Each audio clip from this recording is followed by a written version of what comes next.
네, 안녕하세요. 덕입니다. 오늘은 베이트릴 관련 영상을 준비해 봤는데요. 준비한 베이트릴은 도요피싱 릴로 준비를 했습니다. 네, 도요피싱은 국내 업체로 베이트릴은 가성비가 좋고 친절한 AS를 제공하는 국내 피싱 업체로 유명합니다. 네, 입문용으로 많이 찾는 모델로 우라노 인쇼어 G2부터 시작해서 중간 가격대에 있는 올 터레인 2, 그리고 고급형인 코바 시리즈로 베이트릴 모델들이 구성되어 있고요. 물론 이제 중간에 더 많은 베이트릴 모델들이 있고 판매 중에 있습니다. 네. 보통은 저희가 이제 릴 구매를 하고 나시면 대부분 사용 방법이 유사하기 때문에 매뉴얼이나 이제 그런 걸 잘 안 보시고 바로 사용하시는 경우가 대다수죠. 네. 근데 이제 제작사에서 릴을 제작을 할 때, 이제 수많은 필드 테스트하고 내구 테스트, 이제 각종 테스트들을 바탕으로 해서 하는 권장 사항들이 있는데요. 이제 그런 권장 사항들이 매뉴얼에 표시가 되어 있는데, 일반적으로 관리하거나 이제 사용하는 데 있어서는 이제 크게 다르지는 않지만, 제조사에서 특별하게 권장하는 사항들, 그런 부분들이 있는지, 어떤 부분들이 있는지 좀 보는 거 하고, 그리고 그 외에 세척이라든지 안 그러면 오버홀, 오일링 그런 것들이 이제 제조사에서 권장하는 그 방법들이 있는데 이게 매뉴얼에 또 표기가 안 돼 있는 내용들도 있거든요. 네, 그런 부분들은 제가 도요피싱에 직접 문의를 해서 답변을 좀 받은 내용들이 있고, 그 답변 받은 내용들을 같이 이제 베이트리를 보면서 좀 설명을 드리도록 하겠습니다. 네, 바로 시작하겠습니다. 여기 베이트릴 두 개가 준비가 됐고요. 베이트릴은 두 개 다 도요사 모델이고, 여기는 우라노 인쇼어 G2 모델이고, 여기는 올터레인 2 모델입니다. 네. 먼저 우라노 인쇼어 G2를 먼저 보시면, 제가 갖고 있는 릴은 기어비는 7.5대1 기어비를 가지고 있습니다. 네, 이 릴은 제가 주로 이제 쭈꾸미 낚시할 때 사용을 하고요. 최대 드랙력은 7.5kg, 최대 7.5kg이고, 무게는 197g 정도 됩니다. 네. 무게도 나름 가볍다라고 보여지고요. 쭈꾸미 낚시할 때 사용하면 우선은 높은 기어비로 라인 회수가 되게 빠른 편입니다. 네. 7.5대 1이면, 이게 제가 알기로는 한 바퀴에 한 80cm 정도? 80cm 정도 라인이 회수가 되는 걸로 알고 있고요. 물론 이제 기어비가 낮아지면 회수되는 라인 길이는 아무래도 좀 더 짧아지겠죠. 네. 그래서 우라노인쇼 G2 같은 경우는 입문하시는 분들도 많이 사용을 하세요. 많이 추천해 주시고, 이 가격대가 이게 145,000원이거든요. 145,000원인데 가격 대비 성능도 좋고 그리고 AS도 좋고 하기 때문에 입문자분들한테 많이 추천하는 모델 중에 한 가지입니다. 네.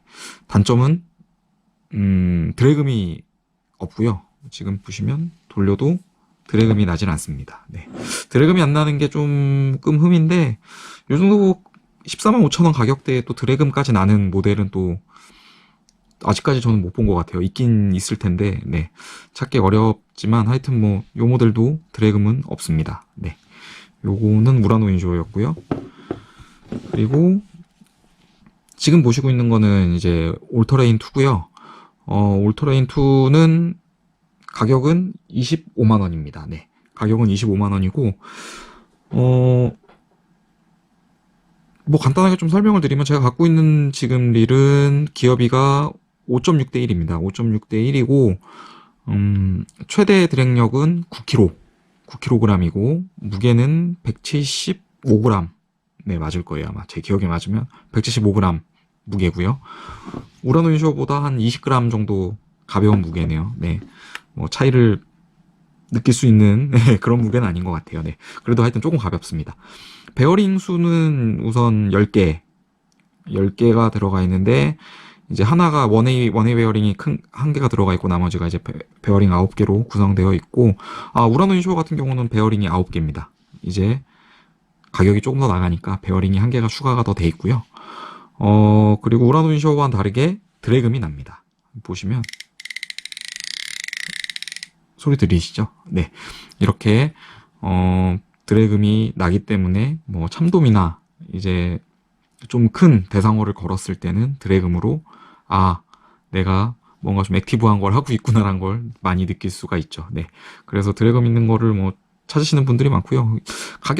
이 가격대에서는 상당히 괜찮은 것 같아요. 뭐 드랙력도 9kg면 작은 편이 아니기 때문에 뭐 문어 낚시할 때도 이걸로 사용해서 문어 낚시도 하고요.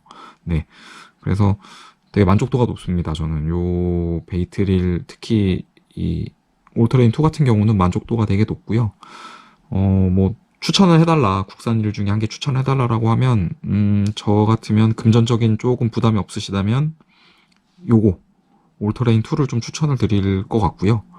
이제 뭐 입문하시고 좀 더 경험을 해본 다음에 나한테 맞는 일을 좀 찾아가 보겠다라고 하시면 요 모델, 네, 우라노 인쇼 G2, 네, 도요 피싱에서는 요 두 가지 모델 정도를 가격대에서 더 추천을 드릴 수 있을 것 같아요. 네, 뭐 그 위에 코바 모델도 있지만 코바는 저 써보진 않았는데 이걸로도 만족하기 때문에 네, 우선 저는 요 두 가지 모델 지금 사용 중에 있습니다. 둘 다 기본적으로 받았던 거는 양축으로 되어 있는 더블 핸들이 기본 장착이었어요, 둘 다. 근데 저는 이제 뭐 문어도 잡고 이제 좀 대상어가 좀 큰 게 걸렸을 때 수월하게 좀 릴링을 하기 위해서 파워 핸들로 다 교체를 했고요. 여기는 이제 밸런스 핸들로 다 교체를 해놓은 상태입니다. 네. 그러면 그리고 가격은 도요피싱 같은 경우는 정찰제를 하고 있어요. 그래서 오프라인이 됐든 온라인이 됐든 동일한 가격으로 구매를 하실 수 있기 때문에 뭐 기회가 되신다면 오프라인 가서 직접 만져보시고 구매하시는 것도 나쁘진 않을 것 같습니다. 네. 그러면 매뉴얼 같이 한번 보실게요.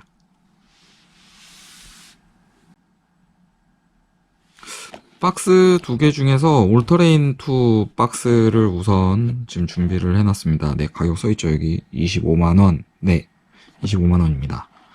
그리고 박스를 열어보면 릴은 빼놓은 상태니까 보시면 여기 원래 이제 릴이 들어있었고요. 릴이 들어있었고 우선 이렇게 원래 기본 세팅은 더블 핸들로 되어 있었는데 더블 핸들을 빼고 지금 그 밸런스 핸들로 교체를 해놓은 상태고요. 열어보시면 이제 릴하고 여기 보시면 주유 방법이라고 되어 있는 시트가 있는데 요거는 이제 오일을 도포하는 내용들이 들어있어요. 그래서 보시면 박스 안에 보시면 이렇게 도요에서 기본적으로 제공하는 오일이 있습니다. 네, 이 오일을 이제 베이트릴 안쪽에 이제 발라주고 주유를 해주면 이제 부식도 안 되게끔 해주고 그리고 이제 조작감도 이제 일정하게 유지될 수 있게끔 부드럽게 해줄 수 있게끔 유지해주는 기능을 하고요. 주유 방법은 자세하게 나와 있습니다. 보시면은 여기 보시면은 어디에 뭘 발라야 된다. 그리고 스프레 뭐 발라야 되고 이제 뭐 이런 식으로 그리스를 주입하거나 하는 분들도 디테일하게 나와 있고요. 보시면 자세하게 설명이 되어 있어요. 그래서 보시고 하시기에는 전혀 무리는 없고요. 그리고 주의사항 중에 여기 보시면 이쪽을 좀 잘 보셔야 될 것 같아요. 네, 여기 보시면 고온 상태에서 낚시를 한다고 하면 좀 더 이제 잦은 이제 상태를 좀 점검을 해줘야 되고 내부 부품들은 이제 분해는 이제 자제해달라고 되어 있습니다. 네. 그리고 오일을 바를 때는 뭐 듬뿍 바르면 좋을 것 같지만 안 좋다라고 되어 있네요. 네. 너무 지나치게 오일을 바르면 베어링 성능이 저하되기 때문에 한두 방울 정도 주유해도 충분하다고 합니다. 네, 너무 많이 주유하면 무리가 있다고 하니까 이 점만 좀 유의해서 하시면 될 것 같습니다. 네. 네, 그 다음은 매뉴얼이고요. 네, 울트레인 2 매뉴얼입니다. 처음에 부분들은 이제 릴에 대한 간단한 설명들이고요. 뭐 사양이 어떻다, 뭐 권사량, 뭐 드랙력, 기업이 뭐 그런 것들 위주로 쭉 나와 있고요. 제품 설명드립니다. 요거 제품 설명드리고 그리고 특징 조작 방법 해가지고 사용 방법에 대해서 간단하게 내용들이 나와 있어요. 그래서 뭐 주요 포트가 위치가 어딘지, 그리고 초보 처음 사용하시는 분들을 위한 메카니컬 브레이크 사용 방법, 그리고 이제 스풀 분리를 하기 위한 이제 사이드 커버 탈부착하는 방법, 그리고 올트레인 2 같은 경우는 훅 홀더가 있어서 이런 루어를 이제 걸어가지고 이제 보관하기, 이동할 때 보관하기 편리하게끔 되어 있는 기능들이 있고요. 그리고 뭐 라인 메모, 이거는 그냥 뭐 무슨 라인, 그 라인 몇 호를 감아놨는지, 뭐 모노 라인인지 합사 라인인지 그런 거를 좀 안 까먹고 표기할 수 있게끔 해놓은, 메모할 수 있는 기능이고, 그리고 스피드 버튼은 이제 썸바를 눌렀다가 이제 썸바를 다시 클러치를 다시 잠글 때 이제 보통 그 핸들을 돌려가지고 하는데, 버튼을 누르면 이제 클러치가 잠기게끔 해주는 그런 기능에 대해서 얘기를 하고 있는 거고요. 그리고 마그네틱 브레이크, 요거는 이제 서밍을 할 때 이제 백래시나 이제 그런 거를 방지하기 위해서 되어 있는 건데, 뭐 구간도 나와 있습니다. 여기 보면 어디에 하면 능숙하면 어디, 뭐 능숙하지 않으면 어디, 뭐 이렇게 해서 세팅하는 거에 대한 내용들이 간략하게 나와 있고요. 베이트릴에 대한 경험이 많이 없으시거나 아니면 조작이나 이제 그런 것들에 대해서 좀 모르시면 매뉴얼 봐도 충분히 좋은 내용으로 어떻게 써야 되는지에 대해서 내용이 디테일하게 나와 있거든요. 그래서 뭐 인터넷 보고 뭐 블로그나 그런 거 보시면서 보셔도 되지만 매뉴얼에도 되게 충분히 좋은 설명들로 쓰여 있으니까 한 번쯤 보시는 게 좋을 것 같아요. 네. 그리고 사용 방법인데, 우선 보관 방법, 주유나 이제 그런 것들을 보시면 특이한 거는 뭐 내용상으로 보면 주유 보관하는 방법에 대해서 쓰여 있는 것 중에 좀 꼭 봐야 되겠다, 좀 중점적으로 이 부분들이 중요하겠다 싶은 부분들을 보시면, 이 오일을 바르게 되는데, 오일을 바를 때에는 저점도 오일을 사용을 하게끔 되어 있네요. 추천하고 있는 건 저점도 오일을 사용하는 걸 추천을 하고 있고, 그리고 오일은 이제 베어링, 스풀 샤프트, 가이드라인 샤프트와 파이프 등의 주유를 하고, 나머지 이제 기어류들에는 그리스 사용을 원칙으로 하고 있다고 합니다. 근데 그리스도 점도가 낮은 것을 추천을 하고요. 그리고 오일 같은 경우는 제조사에서 이제 제공하는 요런 오일 말고 별도의 다용도 오일들, 이제 그런 걸 사용하게 되면 이물질들이 낄 수 있기 때문에 이제 고장의 원인이 될 수 있다고 합니다. 그래서 지양해달라고 쓰여 있고요. 세척 같은 경우는 스풀을 제거한 상태에서 가볍게 헹군 후 물기를 말리라고 되어 있는데, 요거는 제가 릴 가지고 보면서 직접 좀 설명을 좀 드릴게요. 네. 그리고 사용시 주의사항 중에는 네, 뭐 특별한 것들은 뭐 대부분 다 아실 만한 내용인데, 좀 보시면 좋겠다 싶은 거는 스풀을 분리한 상태에서 핸들을 돌리지 말라고 되어 있습니다. 네, 이거는 뭐 문의했을 때에도 똑같은 내용으로 말씀해 주셨는데, 스풀이 빠진 상태에서 이제 핸들을 돌리게 되면 기어 손상의 원인이 되기 때문에 꼭 스풀이 빠진 상태에서는 작동하지 말라고 그러시더라고요. 네, 그거하고 이제 스풀 외경이나 이제 프레임 쪽에 스풀 접촉면 쪽에 오일이 묻으면 이제 유막이 생겨서 뭐 비거리가 줄어든다고는 하는데, 뭐 캐스팅 안 하시면, 네, 캐스팅 안 하셔도 안 하시는 게 좋을 것 같아요. 그리고 세 번째 있었던 게 이제 클러치바를 조금이라도 누른 상태에서 핸들을 돌리면 이제 기어 손상이 발생할 수 있다고 합니다. 요거는 뭐 베이트릴 대부분 쓰시는 분들은 네, 아시죠? 이거 같이 하면 당연히 고장 나겠죠. 네, 요런 것만 안 하시면 되고요. 네, 나머지는 뭐 안전사항들입니다. 뭐 장시간 보관하지 말라고 되어 있는 것들, 뭐 그런 내용들이고요. 뒤에는 이제 분해할 수 있는 분해했을 때 부품들이 어떤 부품들이 있는지 조립 순서에 대해서 나와 있고요. 요거는 이제 혹시나 개인이 이런 거 분해하는 거 좋아하시는 분들이 계시면 해보셔도 되는데, 저는 귀찮아서 그냥 맡기려고 합니다. 네, 오버홀을 맡기게 되면 네, 하려고 하고요. 그 다음에 들어있는 것 중에 제일 마지막은 제품 보증서입니다. 네, 보증서가 있어야겠죠. 이렇게 보증서가 들어있고요. 안에 보시면 이런 식으로 쓰여 있습니다. 뭐 기종명, 핸들비, 그리고 어디서 샀는지 예, 다 나와 있고요. 그래서 수리를 보낼 때는 이걸 꼭 같이 보내게끔 되어 있어요. 그래서 수리를 받고 나면 여기에 수리 이력을 써서 보내주시겠죠. 네, 그렇게 되어 있습니다. 네, 우선은 여기까지 해가지고 베이트릴 우라노 올터레인 2 들어있었던 거 매뉴얼하고 주요 방법들에 대해서 봤고요. 도요 피싱 쪽에 문의했었던 내용들하고 세척 방법 그런 것들 관련해서 릴 보면서 직접 또 다시 설명드리겠습니다. 아까 박스에서 봤던 올터레인 2 베이트릴이고요. 우선은 분해를 한번 해볼게요. 네, 뭐 분해라고 해서 전체 분해는 아니고 스풀만 빼고 세척할 때 이제 하는 걸 좀 보려고 하는데요. 일반적으로 이제 세척하시면 저 같은 경우는 이제 이 부분에 이제 흐르는 물 약간 미온수로 여기에 너무 세게 말고 한 좀 졸졸졸 흐르는 정도, 졸졸졸 흐르는 것보다 조금 더 세게 해가지고 스풀부에다가 이제 수돗물을 그냥 흘리는데요. 이제 그때는 사용하고 난 다음엔 여기 이제 바닷물이 그대로 묻어 있으니까 염분을 제거하기 위해서 그냥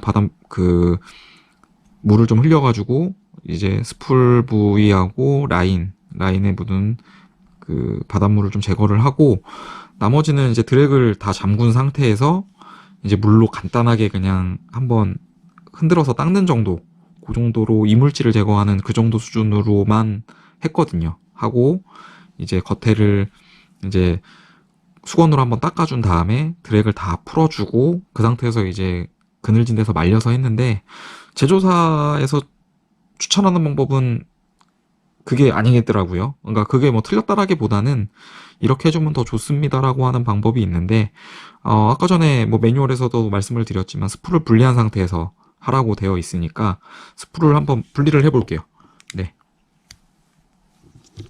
우선 라인 홀더를 빼내고 네, 이렇게 있습니다. 이렇게 있고 이거 스풀을 빼려고 그러면 여기 보시면 여기에 되어 있는 이 발을 당기면 이렇게 당겨지거든요. 이렇게 당겨집니다. 이게 이제 못 열게끔 잡아주는 부분인데 요거를 당겨주시고 당긴 상태에서 옆에 이쪽 부분을 돌리시면 이렇게 빠집니다. 이쪽 방향으로 이렇게 돌리시면 돼요. 이렇게 돌리시면 빠지고 이렇게 하면 빠집니다. 네. 이렇게 해서 여기 보시면 이제 원심 브레이크 잡아주는 데가 있고 여기를 빼내면 스풀이 이렇게 빠집니다. 네. 스풀이 빠지고 스풀은 이 상태로 해서 이제 물에다가 헹궈가지고 제조사에서 이제 하는 방법대로 하면 요거를 요 상태로 해서 세척을 한번 하시고요. 그리고 릴을 보시면 이렇게 되어 있습니다. 네. 보이시나요? 네. 요 부분이 물에 들어가면 안 된다라고 그러더라고요. 그래서 이 부분은 물이 안 들어가게끔 세척을 할 때는 잡고 여기 있는 요 부분을 손가락으로 완전히 막은 상태에서 이 상태에서 물을 흘려가지고 흐르는 물에서 닦아주면 된다고 합니다. 여기 아까 전에 보셨던 요 구멍으로 물이 들어가게 되면 파손의 원인이 될 수도 있다 그러더라고요. 이제 뭐 드랙력이나 그런 것들이 약해질 수도 있기 때문에 이 부분을 손으로 막은 상태로 세척을 해주면 된다고 합니다. 네, 이 상태로 세척을 간단하게 해주시고요. 너무 이제 뭐 오랜 시간 물에 뭐 푹 담근다거나 그런 건 아니고 그냥 약한 수압에서 한번 이물질들을 닦아내준다라는 느낌으로 한번 닦아내시고 이 상태에서 절대 릴을 움직이시면 안 됩니다. 릴을 움직이면 아까 매뉴얼에서 설명을 드렸지만 파손의 원인이 되기 때문에 하지 마시고 이 상태로 한 상태를 그대로 해가지고 마른 수건 위에다 올려놓은 상태로 하루 내지 이틀 정도 그늘진 데에서 말리시면 되고요. 다 마른 상태에서 다시 조립을 해주시면 세척은 완료가 됩니다. 세척하시고 난 다음에 이제 뭐 주유나 이제 오일링 오일링 아까 전에 하는 것들 말씀을 드렸는데, 오일링 같은 경우는 세척하고 난 다음에 뭐 주기적으로 해주면 좋겠죠. 아무래도 많은 양을 바르면 안 된다고 하니까 매뉴얼에서 얘기를 하는 적정량, 뭐 한두 방울 정도를 해서 이 샤프트 있는 쪽으로 이제 주유를 해주시면 될 것 같고요. 이렇게 하시면 이제 세척은 이제 마무리가 됩니다. 네, 세척은 마무리가 되고, 조립은 당연히 이제 문의하셨던 거 역순으로 진행하시면 되고요. 그리고 사용을 하다 보면, 이제 뭐 오버홀을 맡기는 경우도 발생을 할 겁니다. 네, 오버홀 같은 경우도 뭐 일반적으로 낚시를 안 가시는 비시즌 때 이제, 오버홀들을 맡기시는데, 오버홀 같은 경우도 특별하게 뭐 주기가 있는지 문의를 해봤는데, 특별한 주기는 없다 그러더라고요. 보통 일반적으로 이제, 1년에 이제 낚시 갔다 오시고, 이제 비시즌에 들어서면 한 번씩 이제 오버홀을 맡기신다고 하시는데, 그렇게 오버홀 맡기셔도 되고, 주기적으로 오일링 해주시고, 세척 잘 해주시고 하면, 굳이 오버홀까지 맡길 필요는 없다고는 하시더라고요. 예. 그래서 오버홀 같은 경우는 보증기간 내에는 무상으로 그 서비스를 해주시고, 무상기간이 지난 후에는 7,000원 비용으로, 오버홀을 해주신다고, 오버홀 그 세척을 해주신다고 하시더라고요. 그래서 오버홀 상태로 해가지고 한번 정비를 받으시려고 하시면 비용이 그 정도 된다라고 생각하시면 되고, 왕복 택배비는 이제 당연히 본인 부담으로 되어 있습니다. 네. 그거 참고하시면 되고요. 우선은 세척 방법이 좀 생각하신 거하고는 조금 다르다라고 생각하시는 분들도 계실 거예요. 네. 근데 요구의 제조사에서 추천하는 방법이라고 하니까, 네, 이렇게 관리를 해주시면 더 릴을 오래 사용할 수 있지 않을까 생각을 합니다.